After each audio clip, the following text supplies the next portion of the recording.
fotbalový dresy na koncertech jako součást outfitu jsem začal vnímat jako až po Swag Martin Fennin, že jo. Louis Vuitton vyrábí úplně ve stejné fabrice jako Zara. Pak jsme to prostě spustili jako předobjednávky, že dodávka 2-3 týdny a za týden bylo 400 kusů pryč. Vlastně si ji nakonec koupil Nintendo, bylo to na No Foam Show. Když říkáš 14 dní a přepočítal bys to teda na hodinovku, tak jsi jako na podprůměrný mzdě. Já jsem právě na podprůměrný mzdě.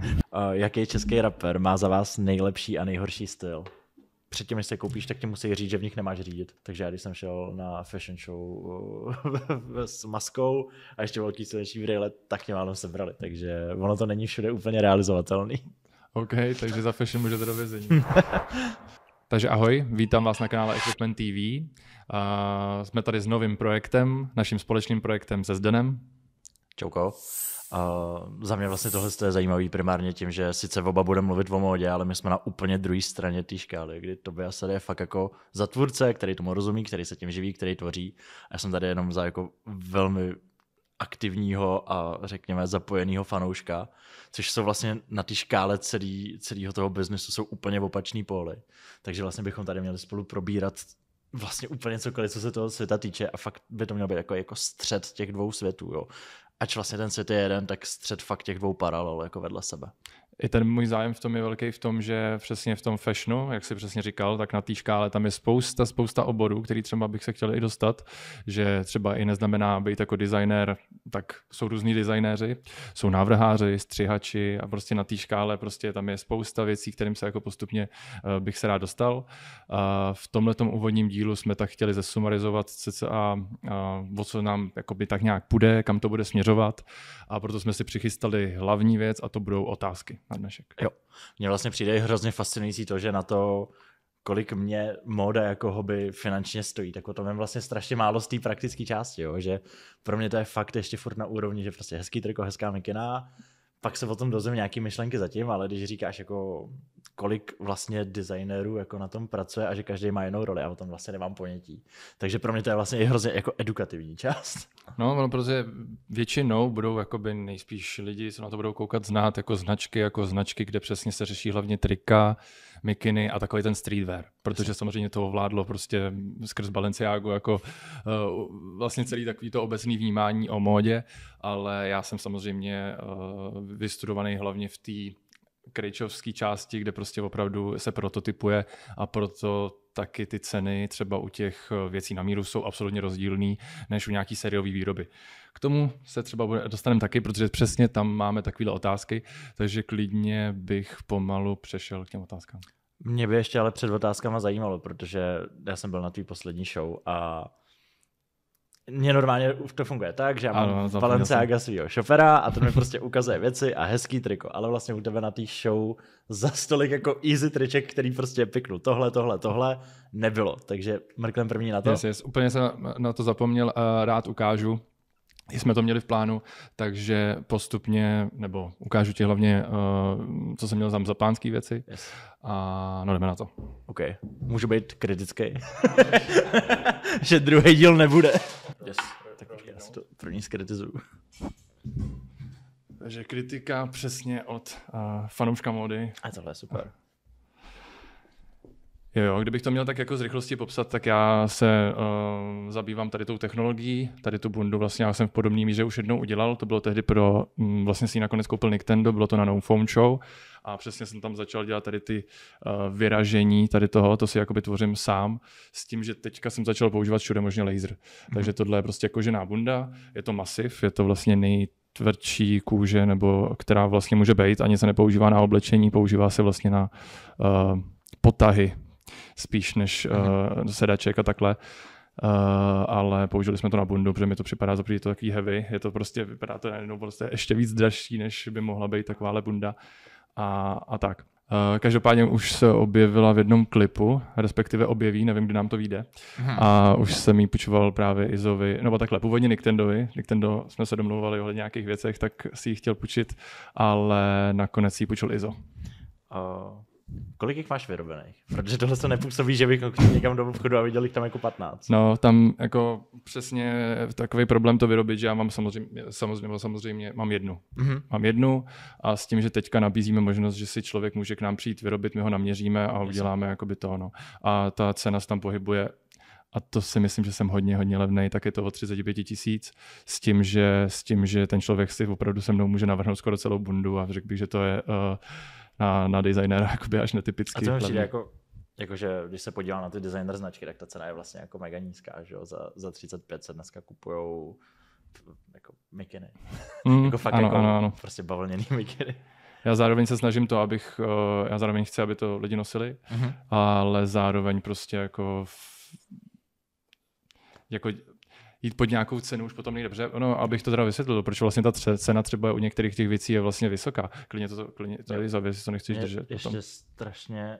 Já si to ještě nechám, protože pak se tady ještě na něco doptám. Tak ať na jo, že proč je ta cena vlastně tak vysoká, protože většina těch věcí, co se vyrábí jako v řetězcích, což je vlastně ta konfekce, tak to je řetězová výroba. Prostě jo, tam oni se dostanou skrz ty stroje a s tím, že jich dělají prostě 1000 kusů, jako není to žádná věda, to asi pochopí každý, kdo ví, jak funguje nějaká tady ta výroba, když to u tady těch věcí, kde prostě opravdu vyvíjíte ten design, tam prostě všechno na sebe navazuje, ten laser vlastně doprovází zase naopak tu embusovanou část, tak prostě na té bundě strávíte třeba, a to jako už jsme docela rychlí, jako třeba 14 dní a 14 dní s tím, že prostě všechno se to musí připravit, navrhnout a tak dále, takže já počítám jenom tu výrobu a potom, když jako člověk fakt jako chce nějakým způsobem fungovat a myslí si, že už tu práci dělá nějakým způsobem jako dobře a je to opravdu ojedinělá bunda,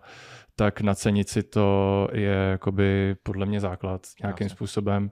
A ještě když říkáš 14 dní a přepočítal bys to teda na hodinovku, tak jsi jako na podprůměrný mzdě. Já jsem právě na podprůměrný mzdě. To je... S tím, že já jsem teda jako fakt extrémně jako v tom, že jako furt jako vyrábím, já pracuji přes noc víceméně, jakože máme spousta projektů, deadlineů a právě proto vysvětluju, že prostě za těch 14 dní to jako pro toho designera vůbec není žádná sláva. No. Takže ta seriová výroba se určitě vyplatí víc těm značkám právě proto, že člověk si to zadá někam do výroby a teďka jako nechci disit vůbec jako nikoho vlastně tím, protože víceméně to je součást a taky jsem to začal dělat teďka u nějakých těch segmentů, který chce, aby se dostalo k více lidem, to budou ty tílka a trička, který třeba ukážu. Jasně. Tak ale není to potom to samé, jako přesně dělat jako někomu na míru věc, která opravdu jako musí stát a řekl bych, že těch 35 je minimum. To si myslím, že je fakt jako, protože to je vlastně ready to made, že jo, ne ready to wear. Mm-hmm. Jak vymýšlíš věci, které tam napíšeš? Protože já si dovedu představit, že vymyslíš tohle všechno, ale já bych se hrozně schořel na těchto z těch, já bych tam prostě hodil lorem ipsum a děj se vůle boží. Tak jo. Tak tady to přesně, hodně věcí si sám si vymyslet. Aha. A máme k tomu jakoby příběh a mám přesně i spolupracuju s Dominikem Řezníčkem, to je taky takový magor do různých sci-fi jako já a prostě vymýšlí taky se mnou různý texty a má odkazy na všechny, máme většinou na lolko a na takovéhle věci. Okay. Ale tohle je vlastně téma toxická maskulinita, trochu magie a tady ty témata jsme zadali do AIčka a vyjel nám prostě jakoby krátký příběh o tom. To je dobrý. O tom a je to vlastně kolem dokola. Z toho udělaný, no. Protože celá ta kolekce je vlastně o toxický maskulinitě, to je začátka mojí bakalářské práce, kterou právě teďka... Je na tom nějaký jiný AI prvek, nebo jsem zrovna náhodně trefil fakt jakože... Jediný AI prvek je na tom tohle, bych řekl. OK. Jediný. Jo, že vlastně nás baví takový to, že je tam... Jo, to je zrovna na té druhý. Nevadí. Každopádně mě baví takový ty sloty, že vždycky na kapsu, tak my jim tam dáme, že mají v té kapse jakoby plus, já nevím, 15 a tak speed prostě okay. A takovéhle věci. Já jsem hrál lolko hodně, takže oceňuju. Yes. No tak ještě ukážu, a tady neukazujem celou dobu, jenom nějaký věci, ukážu věc, co bude teďka dropovat, to budou ty tílka. A to je přesně ta sériovka, takže bude takový opak tohodle.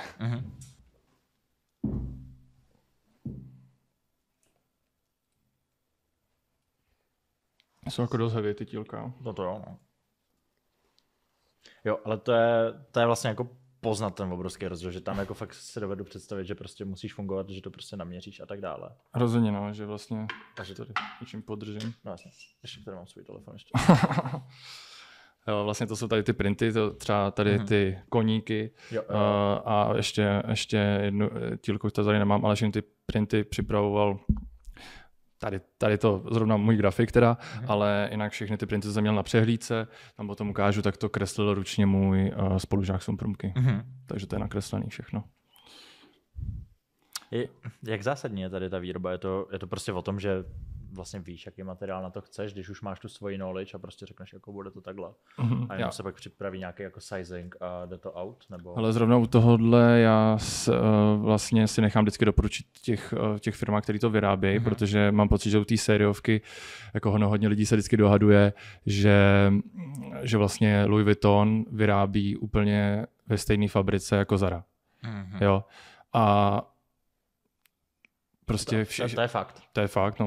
A jakože já v tom ani nevidím jako moc jako důvod, proč by se to tak nedělo, jo, protože oni jako zvolit kvalitní materiál a samozřejmě někdy se to tak jako liší. Není to úplně tak, že jako samozřejmě můžete najít levnější, jako ono se pak tou cenou samozřejmě dostanete to, ale jako není zas tak zásadní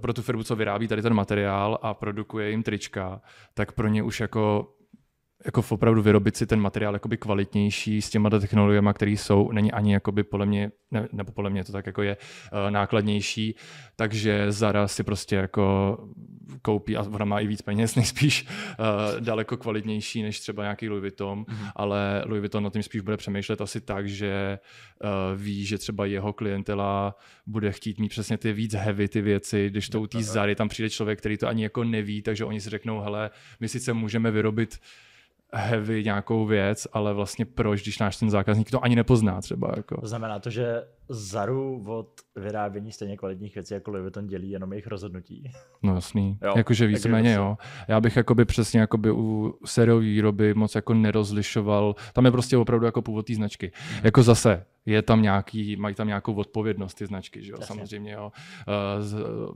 Louis Vuitton nebude chtít riskovat žádný ty, jo. Ale samozřejmě někdo možná se mnou bude nesouhlasit, ale jako ušít nějakým způsobem tričko oversizeový, na tom se nedá nic moc posrat prostě. Jako. To je to, co vlastně v naší soukromé diskuzi jsme na tohle narazili, kde já jsem prostě vyzdvihoval jako to triko, že jako super, dobrý shape, dobrá kvalita, hezký print a ty jsi byl jako to jako nic není, to je úplně minimum. Jako. No, spíš jde o to, že vlastně mi to nepřipadá jako oproti tomu, když se potom dělá na korzet, prostě, já nevím, někoho naměříš a tohle, tak to je opravdu jako, to jsou 4 švy, jako to je 1, 2, 3, 4 jako a nastříhat. Jako, to mají jako sám člověk, který se tím to má, mají 800 triček za den jako vyrobený, že jo. No, a ještě mě něco... Kdy tohle dropuješ? No, řekl bych, že ten samý týden, co vyjde tady to video, nejspíš na konci, řekněme, že do 14 dnů. Jako mám to za 1500 jedno. Nebo zatím je to. Doufám, že to nebude lišit, ale mám to takhle vymyšlený. Zároveň jsem chtěl, řekl bych, že nějak mi to odpovídá, co bych za to chtěl. A zároveň na to se mě ptá strašně moc lidí, zrovna u té Balenciágy, který prostě mají některý pieces, který jsou prostě černý triko, je tam nějaký malý logo, je to jenom jako natištěný. Ty prostě nemůžeš podhodnocovat ten brand, jo. Já častokrát odpovídám prostě, teďka mít jako Ferrari něco znamená, kdyby Ferrari udělalo model, který bude stát 350 000, tak to jako asi to bude dostupnější a asi víc budeš potkávat Ferrari na ulici, ale hrozně tím zkazíš ten brand, jo. Že ono prostě, a na to se podle mě hrozně málo kouká právě na té fan části, jako čistě těch konzumentů. Že prostě Balenciaga, i když udělá úplně primitivní triko jako s malým logem, oni to nemůžou dát prostě jako za 2,5, víš co, to je prostě blbost. Jo, jakože vlastně tam nesmíš zapomínat na ten brand jako takovej, ten pocit z toho, že prostě ty si chceš na sebe asi oblíct něco, klidně Balenciaga nebo něco a chceš. A možná si myslím, že pak dostaneš, že chceš mít toho klienta, který chce být výjimečný, že on to chce mít třeba jenom on a když ví, že to tričko stojí jen 3 kila někde, že se to jako může vlastně nakoupit i za víc, tak třeba zrovna u těchto fashion jako věcí, kde prostě tam máš opravdu kritického toho zákazníka, jako, tak je to právě to. Já to vrám tím pryč, promiň. Dalším věcem si myslím, že i nám to otevřelo nějakou diskuzi o těch věcech, se dostaneme skrz ty otázky, takže já bych klidně s dovolením, jestli můžeš začít. Určitě. Mně přišlo, já jsem házel na svůj Instagram prostor pokládat otázky a přišlo mi jako dobrý. Přemýšlím, jaké budu vybírat. Já si prostě pojedu chronologicky, jak to přišlo.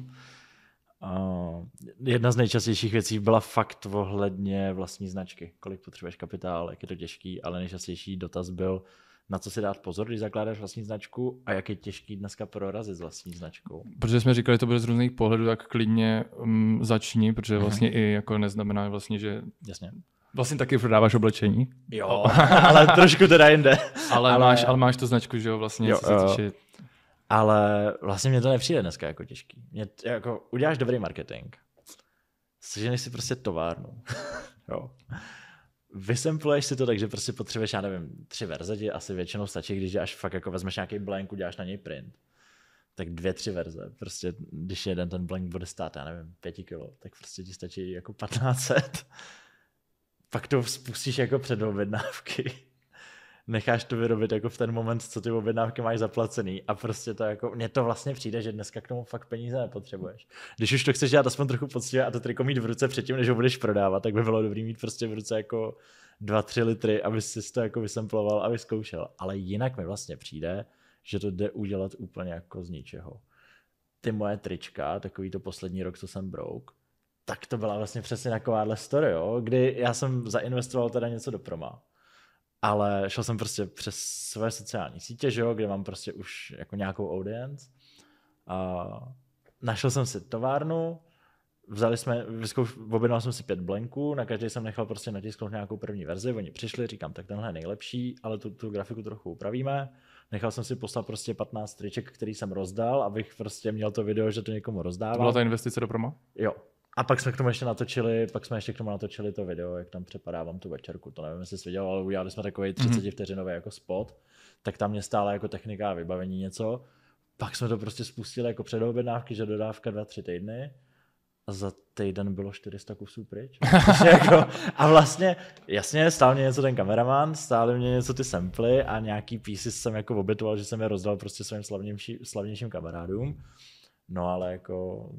Pak to pustíš na 4 dny a prostě 400 kusů pryč. Takže jako já si myslím, že dneska to jde docela dobře, když ten nápad a provedení není úplně odfláklý a dokážeš tu myšlenku jako zasadit mezi lidi, že to prostě potkávají, protože fakt v jednu chvíli, když jsi scrolloval prostě influencery jako na české scéně, tak jsem tam to moje triko viděl všude, tak vlastně mi to nepřišlo asi tak těžké.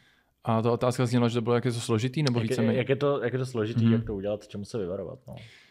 Protože no přesně, jak je to složitý, tak to si řekl správně z toho, že si myslím, že v tomhletom to není zas tak složitý, ani nemusíš mít tolik peněz. A řekl bych, že jediný co složitý a co bych já doporučil někomu, když chce dělat hadry, protože já nejsem moc nějaký přebytek, aby tady bylo víc a víc hadrů, spíš chci, aby tady byly třeba ty kvalitnější věci a já jsem třeba takový, že mě zajímá, asi jsem náročnější v tomhle, že když už, tak ať ten člověk to má třeba vystudovaný a ať se tím jakoby věnuje. A nebo takhle, nemusí to mít vystudovaný, ale ať se tomu prostě věnuje. Takže jako nejtěžší na mě prostě jako vlastně jenom být do toho zapálený. To je vlastně podle mě co je na tom to nejtěžší a co ti vlastně nikdo nemůže dát. To prostě musíš mít jakoby v sobě. No asi. Takže klidně můžeme dát. Tak jo, mrkám dál. Chceš na střídačku nebo mám první projet svoje? OK, tak dáme na střídačku, to je možná takový. Yes. Takže kde vidíme módu za 20 let?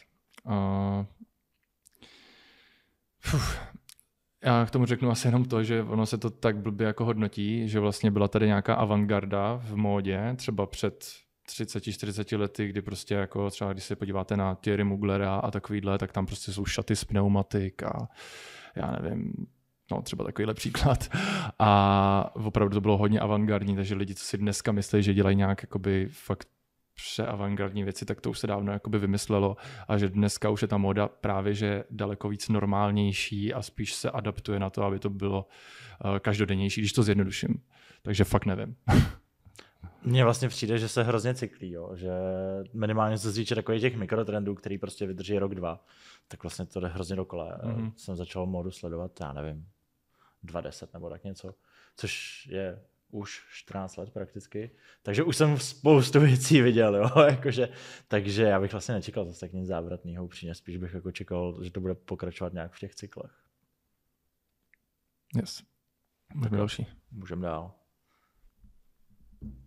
Já vezmu tohle, to se mi líbí hodně. Jaký český rapper má za vás nejlepší a nejhorší styl?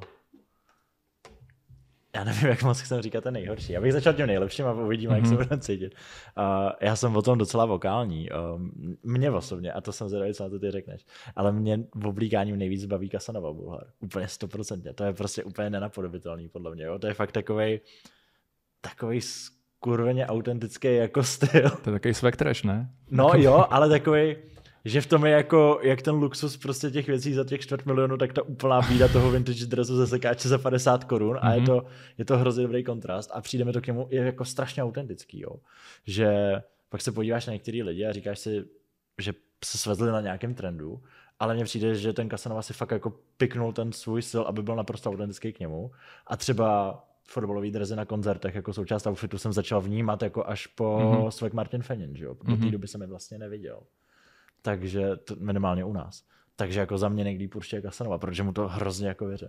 Tak jestli tady bylo 20 spojení rap a móda, tak Casanova Bulhar začal spojení fotbal a rap. No, jasně. A vlnu s tím spojenou a začínaje ním a končí ho Rohonym, takže tam určitě. A mně připadá, že to odráží tu jeho hudbu, že to je takový, že co si představíme jeho hudbu, tak si představíme ten jeho styl a má to styl jako dobrý. A kdybych měl říct za sebe, tak abych řekl, že dlouho měl korunu Dalip, co se týče toho oblíkání, třeba jak jsem já vnímal.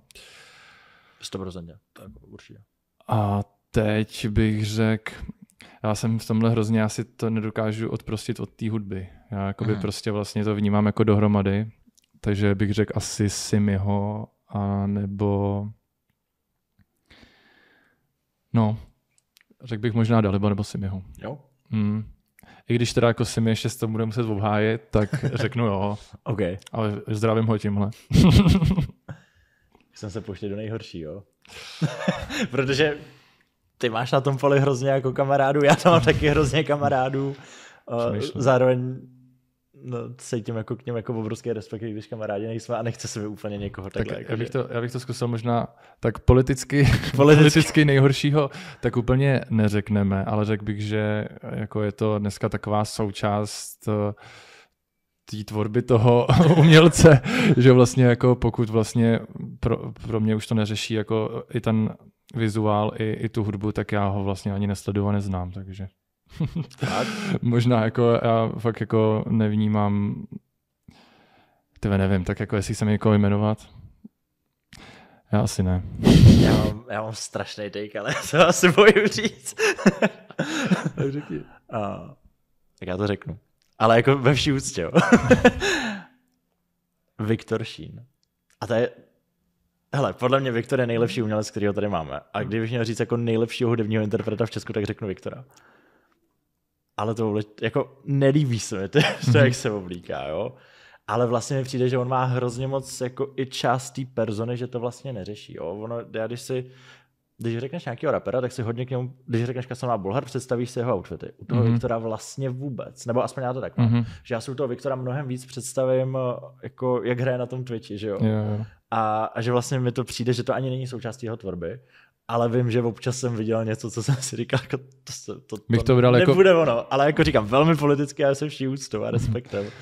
Ale kdybych měl někoho jmenovat, tak to bude asi Viktor. Bych to bral jako výhodu, že se lidi můžou zaměřit jenom na tu jeho tvorbu a vlastně jako tím outfitem nějak protože hodně lidí se to snaží jakoby dohánět potom třeba tím nějakým swagem. Takže vlastně no. Dobře. A pak teda, já jsem byl včera nakupovat s Rohonem v Balenciaga a to byl taky zážitek. To byl taky zážitek, ale u něj už je to jako strašně autentický. Že jako vidíš, že ač některé kombinace jsou divočina, což on si teda o mých myslí taky, ale nákupy s Rohonem v Balenciaga to byly zážitek. Jako to bylo fakt dobrý. A jakože máte podobný zkus, nebo jako podobně vnímáte ty věci? Ne, to bylo fakt jenom takový, on je takový hodně srdcař, takže když se mu něco zalíbilo před těma 7 lety, kdy jako nebyl v tom píku, tak mu to tam jako zůstalo doteď. Že šel po těch OG věcech. To jako dohání, jakože ta úplně nejvíc OG colorway triplesek, tak to on úplně mu zářili jako oči, víš co, a já už jsem tam byl jako tripleska, ne, to už nejde. A on ne, tyhle, já jsem jim miloval vždycky a byl jako hodně srdcař. OK. Já jsem ti psal ohledně těch, já jsem tam byl, já jsem si ty boty nakonec nekoupil, ale já jsem teda taky to, že jako já si teda se líbí ty OG věci, jako nemám moc rád takovou pobrandovaný věci, ale přesně jako tyhle ty boty se mi taky líbí, takže možná. Jo? No, já už, a možná jsem jako trošku jako už omletej tím, jak neustále mi ukazují ty nové věci, že jsou vlastně lepší jak ty předtím, že jo, takže já už jsem jako v tom procesu trošku jako zpracovaný. Je pravda, no, že vlastně a podle mě ještě rozdíl v tom, že když tam přijdeš a koupíš si jednu věc, anebo když tam jdeš a máš už třeba 10. věc, tak už si říkáš, no ještě bych potřeboval tady, když jdu ze psem, tak potřebuji k tomu mít ještě tohle. No jasně. A není to taková ta věc, kterou si řekneš, jako tu potřebuji mít jako hlavně. No jakože teďka vydávali boty ten XL a oni jsou fakt jako bizarně velký, jako tak velký, že oni musí předtím, než se koupíš, tak ti musí říct, že v nich nemáš řídit. Jo, tak velký jsou. Jo, ty jsem viděl, no. Jsou obrovský. Mně se nelíbí. Jo, jakože vizuálně mi přijde dobrý, jsou tam colorway, který to trochu zachránili a přijdou mi o něco lepší, ale jak říkáš, já už jsem byl jako, ale přece mi nebudu chybět v botníku, když tam mám jako všechny ostatní sneakers od nich, třeba je někde jako využiju. A už jsem je jako málem vzal, jo, nakonec ne teda. Ale už jsem byl tomu jako hodně nakloněný. A přitom vím, že kdyby ten můj botník nevypadal tak, jak vypadá, tak o ně nezavadím. Prostě se podíváš na tu botu a říkáš, OK, já si s tím šlo vymyslet něco dobrýho, ale zase tak mě to jako nezajímá. Ale fakt, jak už tam nakupuješ jako sériově, tak už jsi jako, hele, přece mi nebudou chybět, víš co, třeba prostě. A ty jsi tam nějaký zákazník, jakože máš tam nějaký privilegia? Jo, tak oni mě pozvali na tu jejich fashion show, že jo, a to vlastně kompletně platili oni, letenky, hotel, všechno. Mám exkluziv, jakože early access, takže teďka jsem dostal nějaké věci, které ještě nejsou releasenutý. Ty jedny boty jsem teďka likvidoval, to nevím, jestli jsi viděl, ale tak ať do pak pošlu. ale mám jako hodně early access, že třeba ty věci dostávám i o 4 měsíce před releasem, že fakt vidíš jenom scrolluješ na Instagram a tam vidíš toho Wiz Khalifu, jak to tam flexí, že ještě nejsou ani out a ty je máš jako taky doma. Nice. Takže jako mě se docela váží. Nice, to je pěkný, no. To je zajímavé, že se jim to takhle vyplatí. Jo, já bych letenky, to se vyšlo třeba na 200 000, ne? No, to bych řekl, že jo, no, protože vlastně jsme byli ve Four Seasons a předtím v Kryonu, kde to je prostě 60-80 za noc. Hodí tě tam na 2 noci, tak to máš jako 160. Tak to ještě víc, no. Takže víc, dostaneš svýho řidiče s Eskem, že jo, který jako fakt je, já jsem měl řidiče a říkám, já pojedu na fotbal, já si vezmu Uber. Ne, já vás tam hodím. A týpek čekal prostě 90 minut před tím stadionem, aby mě pak hodil domů, jo. Že fakt jako tam byl jako s tebou. Takže jako, ale zase se předpokládá, že si tam prostě něco objednáš rovnou, že si uděláš nějaký pre-order z té kolekce, kterou zrovna vidíš, jo, takže asi to má nějak spočítaný, že jsem to vyplatil. Tak zrovna ty jsi si asi vyplatil. Já bych řekl, že jsem si vyplatil. OK, tak dáme další. Tak fast fashion otázka máme rozebrat, tak k tomu bychom, nebo jestli s tím, že začneš. Jo, asi jo, my jsme se vlastně toho dotkli, když jsem mluvil o těch dílkách, že jo. Mm-hmm. Jako, to bude asi docela nepopulární názor upřímně, ale já jako samozřejmě chápu toho, že ten cíl fakt není si neustále kupovat jako nový oblečení, který je vyráběný jako v questionable podmínkách, nevydrží dlouho, hrozně se to jako, to jo, ale zároveň třeba já na to koukám tak, že ono to má hrozný místo kvůli té dostupnosti cenový, víš. Že jako podle mě v ten moment, co už seš nějak jako finančně zabezpečený, tak bys se s tomu měl věnovat, abys nepodporoval fast fashion. Že to je jako dobrý, stejně jako bys měl třídit odpad. Ale zase zároveň mi přijde úplně nesmyslný takový ty super aktivistický hnutí, kdy jako chcem ponaučovat někoho, kdo finančně jako tak nějak jako vychází jen tak, že by měl kupovat jako kvalitnější věci šitý, jakože spoustu lidí prostě ve společnosti je fakt jako rádo, že prostě nějaký oblečení na sebe sežene a ať chcem nebo nechcem, tak ta fast fashion to dělá prostě cenově dostupný. Já jim to vlastně nemám za zlý. Já to začínám mít těm lidem za zlý v ten moment, co prostě jsou na tom finančně nějak líp a nedají tomu ten zájem. Ale to mám stejně jako i když pak prostě třeba netřídí ten odpad, jo, to mi přijde jako docela dobrá paralela. Ale za mě by ten fast fashion se vlastně neměl úplně eliminovat. Měl by se jako aktivně potlačovat jako nejvíc, co to jde. Ale třeba pro tu nejnižší vrstvu mi přijde hrozně důležité. Jo. Jakože já když jsem byl na střední, tak jsem jako finančně na tom byl velmi opačný, než jsem teď. Jo, já jsem teda hodně nakupoval sekáče, ale prostě ty nemají zase tak jako pozitivní, jako podle mě to je dobrá alternativa, ale jsme ještě daleko od toho, aby to byla mainstream alternativa. A v ten moment si myslím, že ta fast fashion vlastně hrozně tohle to řeší. A přijde mi, že v té diskuzi kde si vlastně myslím, že všichni máme tak nějak jednotný názor, jo. Tak ale tohle je hodně opomíjený, podle mě, že fakt by se mělo dbát i na to, že ty rozumnější kusy prostě nejsou tak dostupný a někteří lidi to potřebují dostupnější, jo. A to mi přijde hrozně zanedbávaný. To je pravda. Hlavně bych přestal jako lidem nutit do hlavy to, že je móda pro všechny jako hrozně moc důležitá, jo? Že přesně některý lidi opravdu chtějí koupit si tričko a víceméně chtějí jako kdyby zapadnout. Jasně. A nechtějí to vůbec řešit. Jejich prvotní nějaký záměr je úplně v něčem jiným a stejně jako někdo třídí, někdo netřídí, někdo se věnuje upcyklovaným věcem, módě, nakupuje sekáč, někdo ne. On třeba, nemusí to být nutně zlej člověk, jako, jenom protože nemá rád módu, když teda jako... Ale tam přesně si uvědomí ten řetězec toho, že ten designér to někde na té módní přehlídce vymyslí a potom to převezmou to ty další a prostě stane se z toho ten trend, jo, vidíme to pak v těch nákupních centrech prostě, až to nakonec dojde do té fast fashion, kdy se ten výrobce to naučí dělat levně, jo, to je, nevím, v jednu dobu jsem viděl v Zaře třeba Philip Plein všude, jsem měl pocit, prostě úplně totálně tohle, oni se ty kamínky teďka to udělají, že jo, teďka to jako třeba snaží se to dělat rychle, takže tam třeba ta kvalita je to, že to třeba odpadává víc než třeba u toho Philip Pleina. Ale co jsem zase třeba slyšel, když jsem do toho podávání, já jsem byl teďka si dělat svoje vlastní boty na přehlídku a byl tam ty vole, jak se jmenuje, obuvář, jak se tomu říká, ty vole, švec. No prostě byl tam člověk, co se zavírá výrobu obuvy, jo. Švec, já nevím, ale. Do prdele, úprava, no to je jedno, tak to je teda trapný. To se tam vystříhám. Týpek, co se zavírá výrobu obuvy, tam měli Rick Owensy na opravu. A já jsem říkal, vy opravujete starý Rick Owensy. Jsem říkal, to nejsou žádný starý Rick Owensy, to jsou měsíc starý Rick Owensy. A ten člověk chodil a hnedka mu odpadla ta pata. Jak oni mají tu speciální já tam přesně dám potom tu fotku těch Rick Owensů, že prostě fakt jako tady ten materiál se vůbec nehodí na botu. A že i takový Rick Owens, který jakoby prostě no je to Rick Owens, ale je to syrová výroba, prostě to se prostě stává, že ty věci vůbec nefungují. Prostě odpadávají. A myslíš si, že prostě počítají s tím, že už mají ten brand tak velký, že jim to jako ty lidi odpustí, protože prostě stejně budou chtít Rick Owens. Ale tak ono to třeba ono to nějakým způsobem jako funguje. Já jsem se jednou bavil s člověkem, co vyrábí boty a ono každý ty boty se klasifikují jako máš sportovní obuv, běžnou obuv a pak máš fashion obuv. A fashion obuv, což je vlastně všechno od Ricka Owense a od tyhle se vlastně říká to, že oni nezaručujou, když s tím vyjdeš ven. Že jakmile s tím vyjdeš ven, že to bys měl mít, oni ručí jenom za to, když to máš doma ve skříni. Ale jakmile ty to oblíkneš na sebe a vyjdeš s tím ven, tak vlastně fashion obuv už vlastně nezaručuje to, že se nerozbije nebo nějakým způsobem nerozlepí. Já mám moje nejdražší sluneční brýle jsou Balenciaga Couture a stály 85 000 a když se je koupíš, tak dostaneš takový velký certifikát o tom, že je nemáš používat. že nejsou určený jako k nošení a už vůbec ne jako ochranou před sluníčkem. Jo. A to jsou nejdražší sluneční brýle, co mám, takže jako... Zajímavé. Jdeme dál. Tak, co je podle vás must have v každém šatníku? To já se nechám začít. Se říká oblek, ne?